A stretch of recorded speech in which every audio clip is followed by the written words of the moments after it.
आपल्याला खोडणं आवश्यक आहे। गैरसमज पसरवणारच फेक नॅरेटिव्ह करून रडत बसण्यात अर्थ नाही। फेक नॅरेटिव्ह करणारच, त्यांना खोटं बोलायची सवय पडली आहे, खोटं बोलणारच। आता नुसतं एकटे ते खोटं बोलणार नाही, त्याने तो कुत्रे सोडले अंगावर। एक श्याम मानवच्या रूपात सोडला की देवेंद्र फडणवीसाबद्दल वाईट बोल।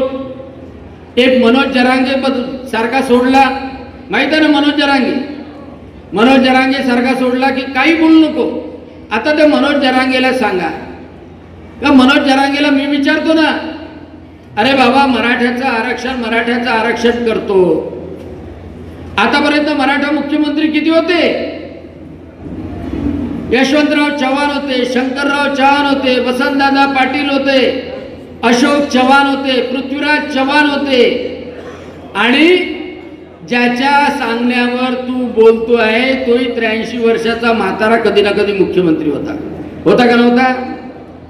मग तेव्हा शालिनीताई पाटील मराठ्याचं आरक्षण मागत होती, तेव्हा काय झालं? शालिनीताई पाटलाच्या वेळेला मराठ्याला आरक्षण भेटलं नाही।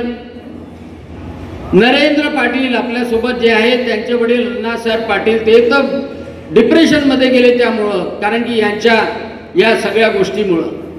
आणि शेवटी त्यांनी स्वतःच्या डोक्यामध्ये गोळी घालून शहीदत्व पत्करलं।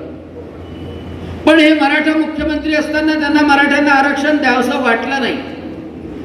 14 ते 19 मध्ये देवेंद्र फडणवीस मुख्यमंत्री असताना मराठ्यांना आरक्षण दिलं। भाऊ होते, अशोक भाऊ होते। आणि मराठ्यांना आरक्षण देताना सगळ्यांना सांगतो, कारण आपल्या विदर्भामध्ये मराठी जास्तीत जास्त 1 ते 2% आहे। सगळे बाकीचे आहे ते कुणबी आहे, तेली आहे, माळी आहे, लोहार आहे, सुतार आहे, कुंभार आहे, बाकीचे सगळे 252 जाती आहे। पण देवेंद्र फडणवीसांनी एक चांगलं काम केलं ते तुम्ही लक्षात ठेवलंच पाहिजे की मराठ्यांनाही आरक्षण दिलं होतं आणि ओबीसीच्या आरक्षणाला धक्का लावला।